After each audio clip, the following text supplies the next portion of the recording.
किल्ले पन्हाळगड याचे तटबंदीच बांधायचं किंवा गड बांधायचं श्रेय जात आहे भोजराजांना. आणि काही वर्षापूर्वी लक्षात येते बाबा इथं तटबंदी ढासळली तेव्हा लक्षात आलं की त्यावेळेचं ड्रेनेज सिस्टीम आपल्या लक्षात येते. तर गडाच्या 4 दरवाजाच्या 3ऱ्या दरवाजाजवळ आपण आलो आता. आणि ती जी गोष्ट दिसते पाठीमागे इकडली, ही जी गोष्ट आहे ही तटबंदीतलं पावसाचं पावसाचं पाणी जे येतंय वरती गेल्यानंतर लक्षात येईल तुम्हाला की ड्रेनेज सिस्टीम कुठेही दिसणार नाही. पण पावसाच्या टायमाला दिसून येतं की बाबा इथून अक्षरशः धबधब्यासारखं पाणी येतंय. वरून नेमकं कुठे येतं लक्षात येणार नाही. तर इथलं पाणी ह्या नाळ्यातनं या पाटातनं खाली जाते. जो बाहेर तुम्हाला दाखवलं स्ट्रक्चर इथून सांडपाणी बाहेर पडत होतं.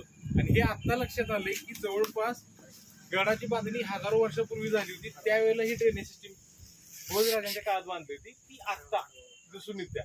लक्षात येते बाबा त्या टायमाला सुद्धा गड बांधणीचं आर्किटेक्चर त्यावेळेचं संरक्षण किती महत्वाचं होतं. म्हणजे त्यावेळेचे कारागीर किती ऍडव्हान्स होते ते अजून लक्षात येतंय.